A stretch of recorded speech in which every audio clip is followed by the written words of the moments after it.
Welcome again to our weekly chat over the vital national issues. On this, our episode, Herman Tiu Laurel, yours truly, your anchor of Talk News TV every Tuesday and replayed in the evening at 11. And as you all know, you are all aware, in fact, many feel that they're drowning in the debate, often very hysterical debate over the RH bill.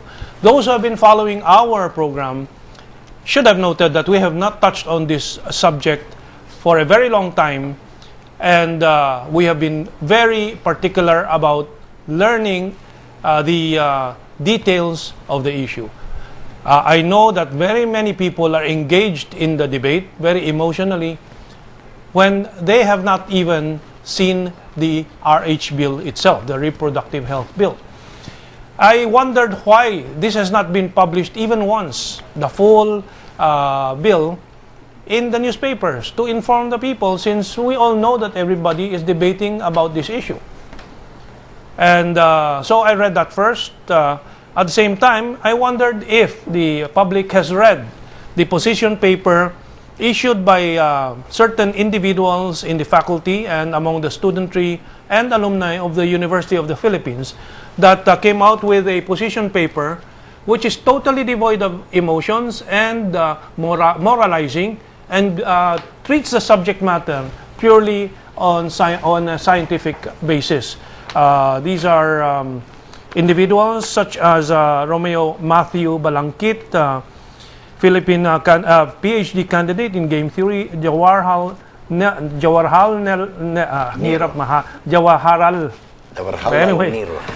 Nehru University in New Delhi in India, BS Economics and so on, Political Science, Mark Baldo, Physics, John Rob Bantang, Anthropology, Iris V. Buenaventura, Chemical Engineering, David Caloza, Statistics, Cherry Ann Cristobal, Applied Physics, Carl Brian Lagman, Applied Math, Joseph Pasha. And I mentioned the scientific degree because there is a very, very sensitive issue here that the public is not being informed of. And this regards oral contraceptives and the classification of the International Agency for Research on Cancer, classifying many oral contraceptives as carcinogenic and abortifacient. Okay, that is why we've asked to discuss this soberly, and our subject is the RH bill, the sober views, to provide the public with the information the public has not been getting, and to avoid all the emotional content of the current debates that we have seen. So we'll start with, of course, ladies first, Miss Joanne Ilaw, who is part of the legislative staff of Senator Trillanes, and a law student, and of course we've asked her to join us to explain the position so far of the office of Senator Trillanes and her own conviction about this. So this is Ms. Ilaw. Of course, later on we'll have the spokesperson of the Magdalo, who have kept silent about this, but I think they're ready to discuss this in public now after I know very serious scrutiny of the issues, and since I know many of the families of the Magdalo group, I know they are young parents, they're new parents, many of them, and they're very concerned about this. And then, of course, our old veteran who has been with us here, and I have asked him to restrain himself because he's very impassioned about this issue, Mr. Jimmy Regalario of the KME, Kilusan ng Makabansang Ekonomiya. Well, so we'll start with Joanne. Joanne, present your case. It is needless to say, sir, that RH bill has been such an issue, and the past Congresses has been attempting to pass this bill, but unfortunately they have not succeeded, obviously. And it is always important to let the people understand what RH Bill is really all about. And we should take a deeper look on the controversial provisions RH Bill contains. And for one, I think the provision about the sex education is a controversial issue, for it intends to include the sex education in the curriculum of grade 5 students. I think as someone being raised by a traditional and conservative family, I don't think that it is proper to include such sex education in tender young age of children. Yeah. While you're at it, I will intervene and bring up a question that some young students that joined my radio program from the University of Makati, they said that, you know, the problem is there are so many young people, 12 years old, 13 years old, who get pregnant, maybe because they lack sex education, or many of them become prostitutes at that young age, and you can see them in Cubao, Quezon Avenue, and so on. So, and they say that they think that's one of the reasons why there is an RH bill and sex education, so that the young girls would know about the responsibility and so on and so forth about this. What's your reaction to that? I personally think, sir, that it is the parents who are solely responsible to decide whether their children are ready to handle such sensitive issues. And for those, as to those children who are involved in prostitution, I think we should have a more intensive information campaign regarding this. But I disagree that grade 5 students should be taught sex education. It's very I could remember that I was taught about sex education when I was in high school already. And Okay. I think high school will be personally be the proper age to teach this children. Were you the one mentioning earlier when we were off the air before the show started about the two additional grade in education in the Yes, elementary? sir. What's the relevance of that to this issue? As my knowledge about the K plus 12, K plus 12 requires more trained teachers to be able to attain the goals of that said K plus 12. And this RH bill also requires well-trained teachers to teach the students, the young students, about the sex education. And it will become such an issue because K plus 12 will have a problem about the teachers, and the problem will only be exacerbated by the fact that this RH bill will require more well-trained teachers who will teach sex education. Okay. And so, what is your response to this issue na maraming 12-year-olds, 13-year-olds, young girls becoming or commercializing their body? What is the reason for this? The parents obviously did not fulfill an obligation to educate their children on this matter. Or is this a situation? Or what if they say that because the parents cannot responsibly educate their children and prevent them from commercializing their bodies at that early age, maybe the school should be the one to do it for them? What's your response to that? I think the major cause of that is poverty. I believe that no parent will want their children to go in that path. And I think poverty should be addressed first before putting forward bills like this. Okay. I totally agree with you, but I wanted to challenge you with the questions that I pick up from people who earnestly also ask these questions. Okay, I'll go to our other youth here, Mr. Ace Asedillo, who was with the Magdalo. He was also detained in Villamor Air Base, while I and Trillanes were in the Camp Crame after Manila Pen. Ace has been spokesperson for Magdalo for some time now, and we always call on him when we want the formal views of the Magdalo. Now, Ace said he wanted to give an overview. He had been making a lot of notes for the hour that we were preparing for this show. So Ace, please go ahead. Kamentong, I like the fact that you wanted the program to take a sober view, because in fact that is what we need now. The problem with the extensive debate that has been happening, and this was carefully pointed out by Manong Jimmy kanina, is that we have surrendered our logic and our reason to emotion and to appeals to anything short of logic. And maybe some people want that to be the case. Well, yeah, because it served their purpose. That's right. Yeah. So, if there is anything that this show can provide, probably in some small measure, it would be to elevate again the discussion to the realm of science, as was mentioned by you kanina. Kasi in the first place, we don't want to paint people in the corner here.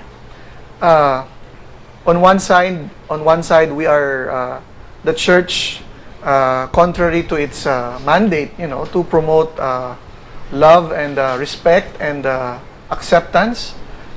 It has called people names, which in effect has torpedoed its arguments. At the same time, in equal measure, may problema rin yung mga proponents ng RH bill, because they have in equal measure responded to the level of emotion and hysteria. So nawawala na yung intelligent discussion. Alam mo, maganda yung sinabi kanina na kailangan tingnan muna. We should first read through. And the problem is, which version do we read now? There has been, as was pointed out by Joanne kanina, ang tagal na ng Kongreso nagpupursue nito. So it has gone through a lot of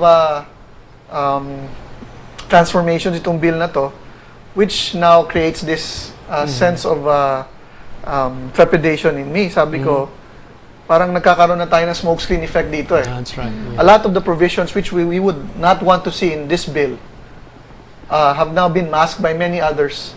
Maganda kasi sana eh. I read through the latest consolidated version in the House.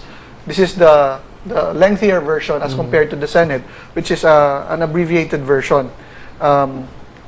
House Bill 4244 starts out very well. It cites the provision in the Constitution that the state shall protect and promote the right to health of the people and instill health consciousness among them. And then it goes on to say that we are pursuing several goals in the Millennium Development Goals of the UN, goals 3, 4, 5, and 6, referring to gender equality and women empowerment, reduction of child mortality, improvement of maternal health, and combating HIV/AIDS. This is well and good eh. But then again, doon tayo nagkakaproblema. At ito yung mga provisions na talagang kailangan nating birahin. Kailangan ba natin yung RH bill if only to pursue the good parts of the bill without the net effect of the other provisions that we would like to strike out?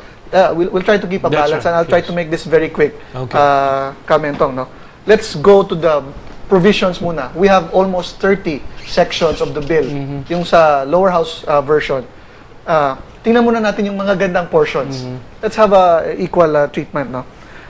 Yung pagpapalawig ng mga kaalaman ng mga midwives in places where walang doktor na papaanak, may midwives tayo. Maganda po 'yun. That has always Pero been. hindi ba meron na yan sa ibang mga provisions ng batas at may health clinics na yes. That would be my point later, Kamento. Pero pakita natin para may balance. Okay. Nandyan po yung pagbibigay ng kaukulang pansin sa maternal and newborn healthcare. Yung pagtatalaga ng regular maternal death review. Okay. So, yung mga namamatay na nanay at mga sanggol, pag-aaralan kung bakit patuloy pa rin nangyayari. So, maganda po yan. Nandyan din po yung pagbibigay ng kaukulang pansin sa mga serious life-threatening reproductive health conditions like HIV/AIDS, breast cancer, and so forth. Nandan din po ang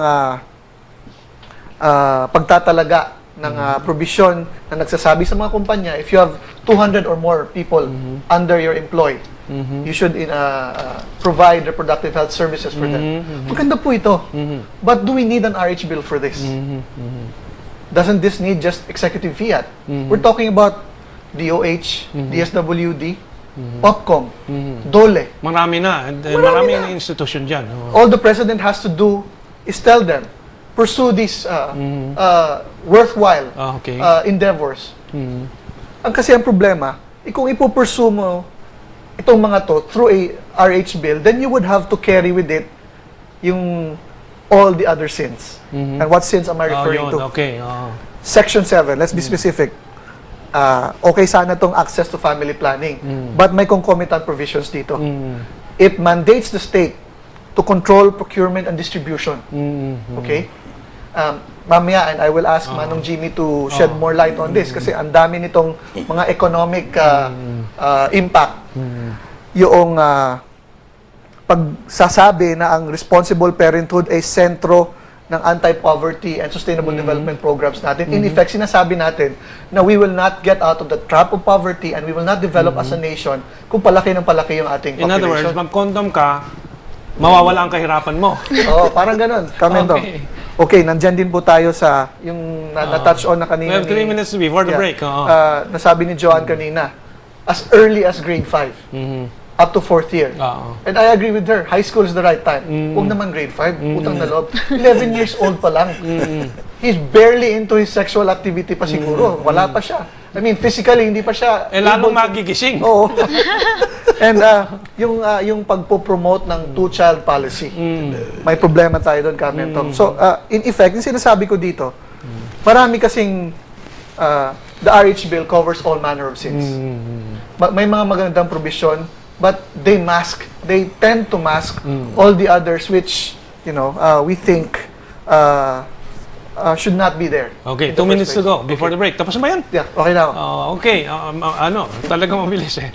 So, I was reserving the best for the second half, pero we have a little time, so we can go start with Jimmy. Yeah. I would like to address my points to the people which is being used as a shield in this debate. This is a national debate. So definitely it must be the common tao who must understand the points of view of each side debating on this particular RH bill. So, dapat nating i-address to at maintindihan ng taong bayan eh. Malabong-malabo kasi yung mga debate ngayon eh, medyo natataasan yung taong bayan. Unang-una, doon sa emotional na usapin. Tama yun, no? Yung 11 to 12 years old, tuturuan na about sex. Samantalang nandyan naman sa educational curriculum yan, na sa biology, dapat ituro yung reproductive health system, di ba? Yung reproductive system ng katawan. At dapat galingan lang ng mga teacher yung pagtuturo. Tapos, itong objective nitong bill na to ay magkaroon ng equal, ng universal access daw sa contraceptive and condoms para ma-define yung human rights at yung women's rights.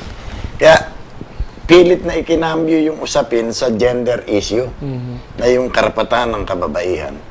Pero ang nakalimutan natin, nagpasa ng batas ng 1 taon, ang tawag doon, the Magna Carta of Women. Yun yung epitome, yung kabuuan ng lahat ng karapatang dapat na nagbibigay proteksyon sa kababaihan. So, in other words, doon sa issue, very hot issue of women's rights, Oo. may sagot na Oo. ang ating mga batas, ang ating Yung legislation. Magna Carta of Women. Kaya ang tanong doon, meron bang batas na nagbabawal na gumamit ng condom o contraceptive ang ating mga kababaihan? Meron ba? Wala. Meron ba, Joan? Wala? Wala tayong alam Wala. na may nagbabawal. So, ibig sabihin, walang sumasagka sa karapatan ng kababaihan na gumamit ng anumang bagay na para sa kanyang katawan. Okay. After our break, we'll ask, so why are they raising the issue of women's rights, no? After our break. Yeah. Okay.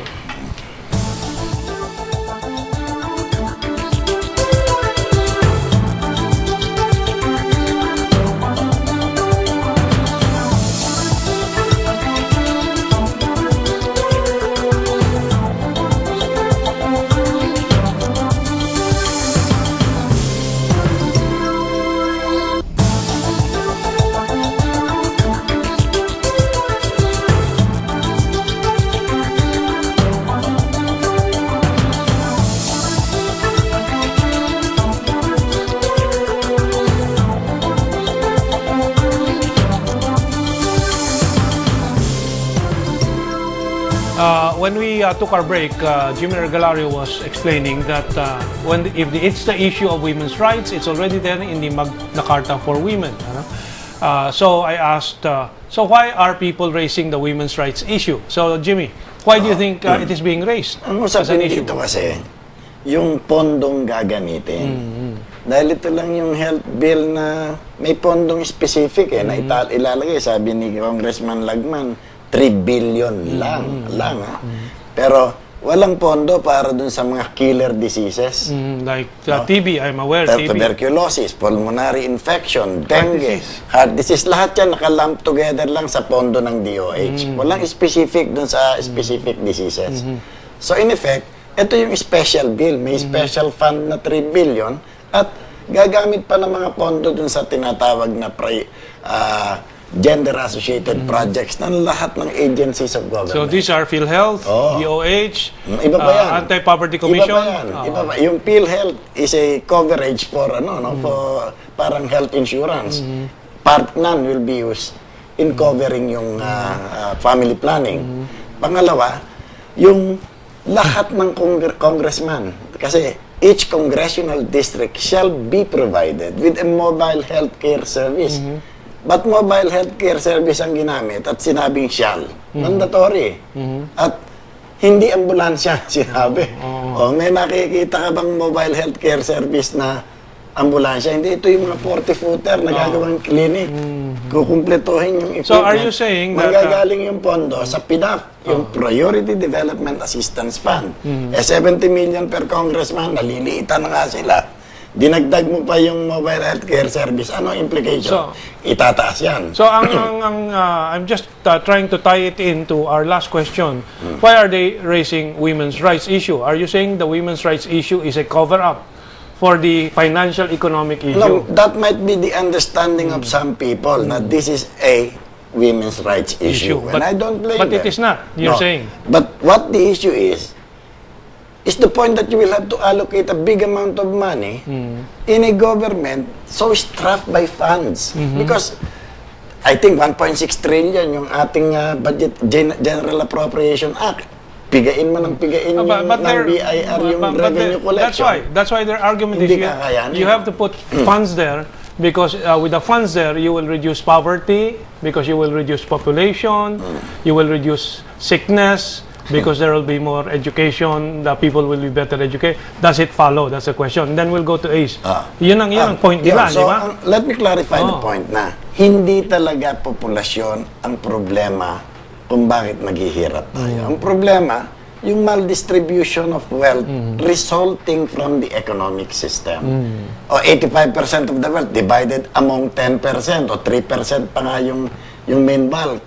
Tapos 15% lang ng wealth ang pinaghahati-hatian ng 90% of the population. Maski hindi ka mag-explain, the statistic will show na may problema na yung majority will suffer and only the minority will take hold of the bulk of wealth. So yan yung problema. Ano yung nangyayari? Ba't nagkaroon ng ganyan problema? Dahil yung sistemang pang-ekonomika ayaw baguhin. Okay. O ngayon yung medium-term development plan, yan yung i-implement ng ating gobyerno ngayon. Yan yung in-implement ni Cory, ni Ramos, ni Erap, at ng lahat. Anong characteristics of a medium-term development plan? It is characterized by the policy of liberalization, deregulation, and import liberalization. Ang RH Bill, sa pumapatak, import liberalization yan. Why? Yung lahat ng contraceptives at lahat ng condoms na ibabagsak dito ay babayaran pa ng gobyerno. So, captured market. Hindi na kailangan mag-market dahil ipapamigay daw ng libre sa mga mahihirap. At yun ang definition nila ng human rights. No? And in effect, hindi talaga tayo magkakaroon ng malawak na pag-unawa dito kung hindi natin titingnan yung pondong yan.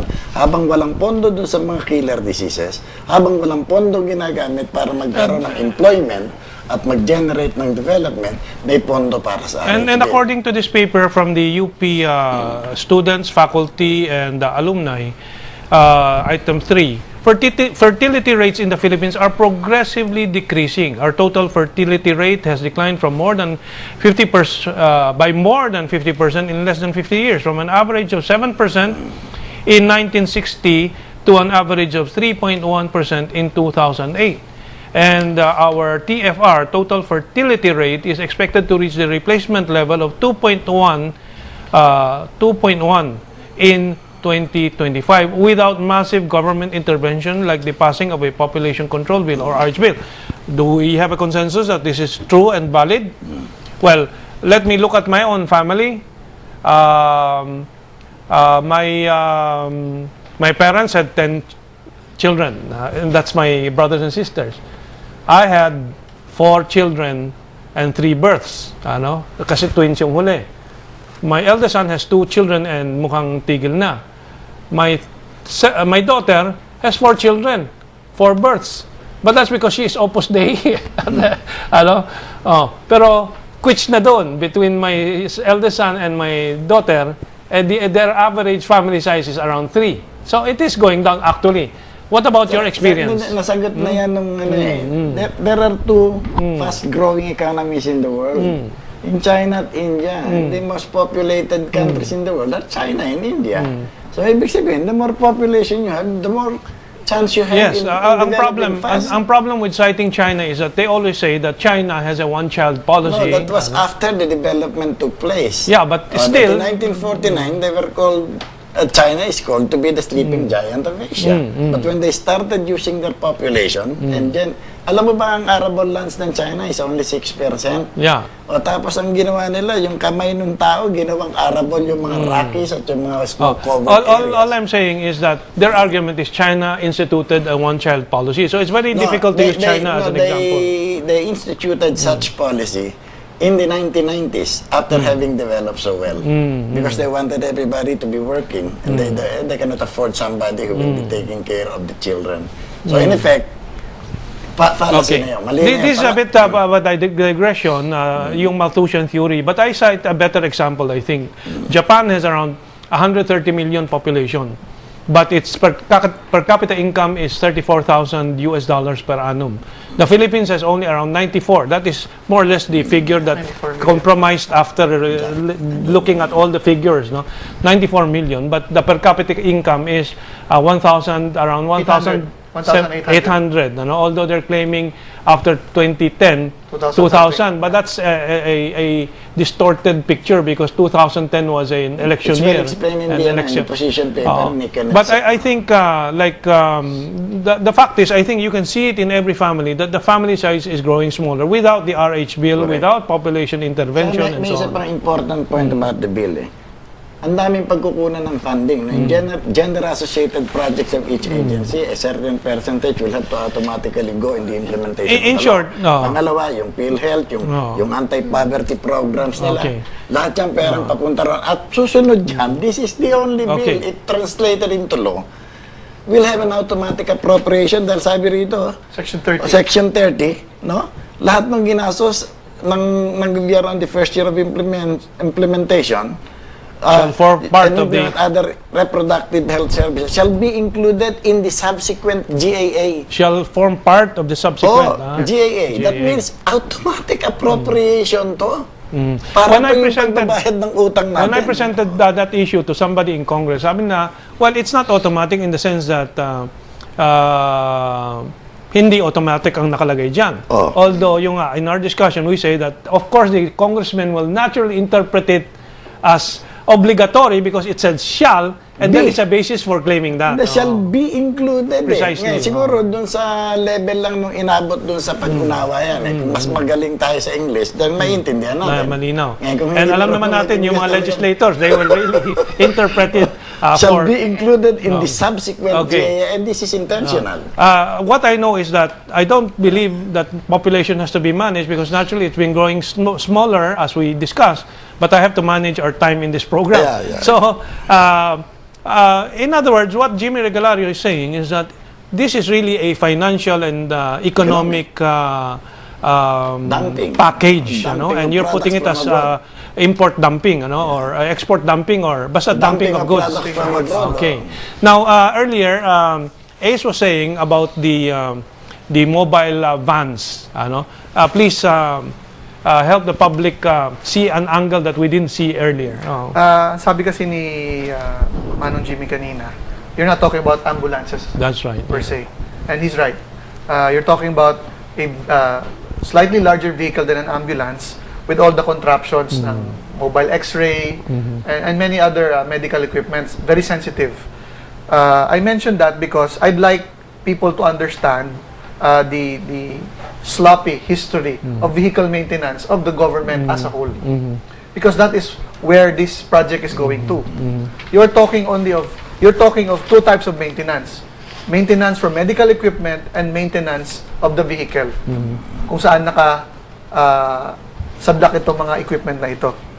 Once the vehicle does not run, it will be as good as a stationary clinic. And so, given and so why the van? Because each van will need equipment, which costs money. Each van will need medicines and contraceptives and condoms and so on. So, additional. May health clinics na, bakit kailangan pa ng van? Ay sasabihin nila, the counter argument would be, no, this will allow our health workers to better serve the inaccessible areas. If they refer to inaccessible areas na kaya lang puntahan ng kabayo o maglakad yung tao, surely itong mga mobile clinics na to hindi rin makakarating doon.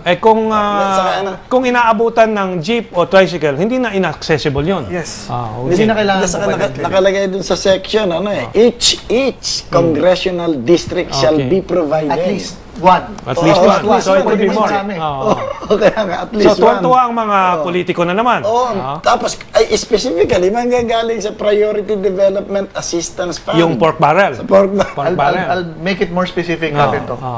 Maybe the government or any other interested party can do a quick audit of all the mobile health clinics that have been funded by PDAF all throughout the years. Tingnan natin kung ilang porsyento pa doon ang tumatakbo. In good condition, including the medical equipment. Because I am sure this will be a very dismal figure. Meron tayong isang point na na-miss natin. Yung lahat ng contraceptives, condoms na i-import are declared to be essential medicines. Pag sinabi mong essential, under the law, it is tax-free, duty-free. Dinadump na sa'yo, captured market ka dahil may allocated funds, essential medicine pa, tax-free, duty-free. Okay. Sabi nga, napakaswerte nitong mga pharmaceutical companies na pag-aari ng mga Amerikano. And originally, the brand names and the companies were identified there, enumerated. Yung pa isa. Yung original, naka-enumerate yung mga contraceptives. They have enumerated it. And at may mga comments on the type of medicine. Thus, after having proven that several of these lists are genuine abortifacients at saka carcinogens, pinalitan nila, ginawa na lang nilang yung one paragraph explanation yung point na yan, and they just said it should be legal and safe medicines. So, again, ang tawag natin doon na Manong Jimmy, to cover all manner of sins. Okay. One of the things that intrigued me was the participation of Fidel V. Ramos sa mga activities. No? So sabi ko, Fidel V. Ramos, I associate him with many of the problems that we have today. Carlyle is precisely. So I remember that when he issues his calling card, nakalagay doon, Director, Carlyle Group. No? And Carlyle Group is one of the biggest investment groups, multi-billion, hundreds of billions in the world. And warfare. So I checked it up on the internet and researched it, and lo and behold, 4 of the top investments, including armaments, arms transport, and so on, but 2 of them, of the top 4, are pharmaceuticals, and 1 specifically produces condoms. So sabi ko, there is a really big business connection in all these, and that is why I'll connect it to the hyping of the women's rights issues, because that is very emotional, and then that covers up all these other issues na sasub-assume itong ibang mga issues doon sa hysterics nitong rights issue. Kamento, we're talking about hysterics na rin. Maybe the church should also refrain from name-calling, like calling people terrorists. Yeah. Well, that's why I feel that the church really is becoming an instrument of the pro-RH campaigners. Because to tell you one historical example, Kamentong, when discussion takes on the realm of science, medyo dismal din ang record ng simbahan doon.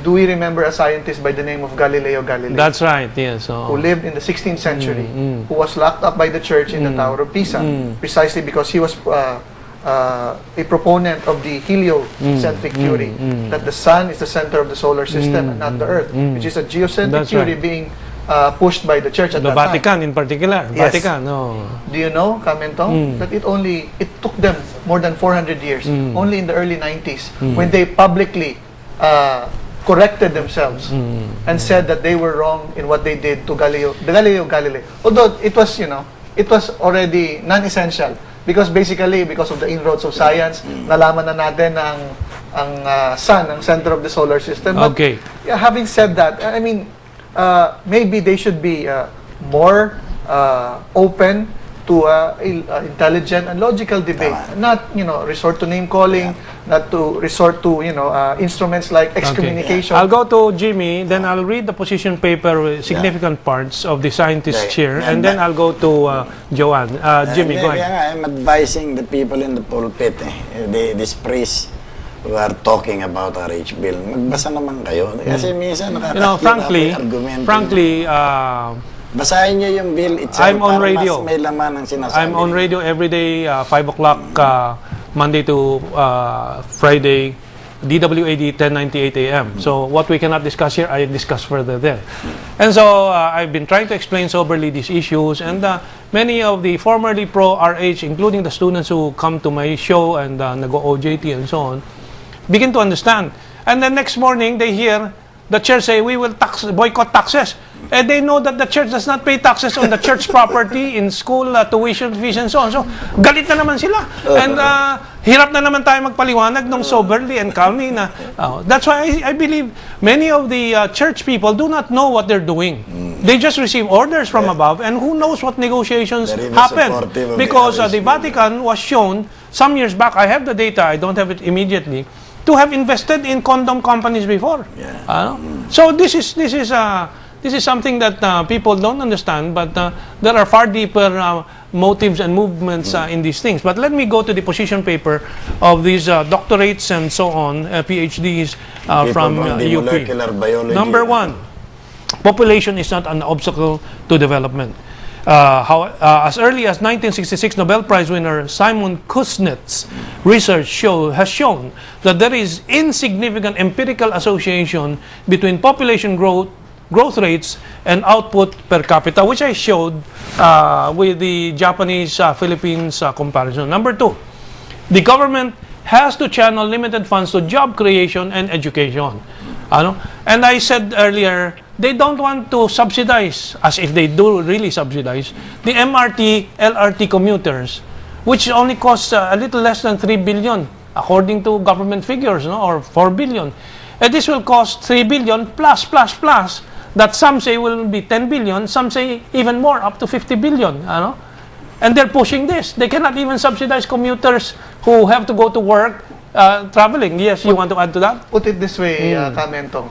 The government does not want to subsidize the productive segment of society. That's right. Kasi itong mga tao na they will take the Nagtatrabaho. MRT, LRT, they work. Oh. Pero yung mga Or they're people- students, they have to study, education. Therefore, if these people want to buy condoms, they can afford it. But those who can't afford condoms, precisely they can't afford it because they don't work. And you're going to give it to them for free. Imagine, sa akin, I just like to make a quick point of this, no. Yung let's take it from a transactional point of view. If you know that sexual activity is risky, without any other instruments, you will try to view that transaction and maybe, a sort of magninilay-nilay ka. But you have condoms for free, and it has been shown that it does not prevent the spread of AIDS, because there are other modes of transmission other than organ penetration. Okay. Yung exchange of bodily fluids other than dun It's sa explained Yeah. that, Yes. and tapos bibigyan mo sila ng condom and you give them the wrong impression, hindi na ako magkakain. Okay. Overconfident. We have 3 minutes to the end, no? They increase Oh, the propensity to engage in this risky activity. We have 3 minutes to go. So it says here, 2 factors were reported to drive the creation and sustenance of a middle class: stable, secure, well-paid jobs. So why not create more bills that will strengthen these two factors instead of channeling our limited funds to contraception and sex education and so on. Number 3, fertility rates, we said, has been going down without this intervention. Number 4, the government has to channel limited resources to address the leading causes of death. We mentioned TB and so on. Condoms are not a wise investments. Ano, sabi dito, Thailand. yun. We have the lowest incidence of HIV cases after Bangladesh in the ADB report mentioned above, somewhere here. Yun, mortality country fact sheet 2006 of WHO. After Bangladesh, whereas Thailand, which has been regarded as the model in condom promotion, has the highest. Okay. Oral contraceptive pills, this is what people are not being made aware of, have been classified by the International Agency for Research on Cancer, IARC, as Group 1 carcinogens. Okay. Now, I think that those are the crucial points. So we have 2 minutes to go. I will ask first Joanne what she has to add, what's the reaction, both as a female and as a young lady, and as a legislative staff. Go ahead, Joanne. I just want to add briefly something about the automatic appropriation. I think the government should prioritize other pressing issues and allocate funds to other matters such as education or infrastructure. And then as regards the access to contraceptives, I strongly agree that these contraceptives are freely available and accessible to public with the DOH at the forefront. And I think we can use discussions like this to our advantage to be able to understand the RH bill better. Okay, 1 minute to the end. So Ace, and then finally, very quickly, Ace. Yes, Kamento. Ako, I believe in the in the provisions of the Constitution as regards reproductive health. I believe that the Philippines should pursue the Millennium Development Goals. But in saying so, I do not believe that the RH bill will promote these two that I mentioned, as well as promote development alone. Because I think it's not a specific bill, but a comprehensive and well thought out development plan of government. The RH bill has a lot of infirmities, and therefore I will yield to Manong Jimmy to say that I do not support it in its current form. Okay, and ang usapin dito sa RH bill, isa lang. Papayag ka ba na yung maliit na pera ng gobyerno ay gagastahin sa pagbili ng condom o contraceptives? O itong perang to pwedeng gamitin para gumawa ng industriya para dumami ang trabaho? At pangalawa, uunahin mo ba yung contraceptives o yung pondong panggamot dun sa TB at pulmonary infection, heart diseases, at mga high blood pressure, kesa dito sa gagasta ng bilyon-bilyon sa pagbili ng contraceptive. So, yung pagpili na yan, ang pinag-uusapan dito yung perang kakaturit na gagastahin dyan sa RH. I cannot even extra anymore because we run out of time. But, well, we've tried to squeeze all issues into a very short time. But we will try to have another session on this as the debate rages. Okay? Thank you very much and have a good night.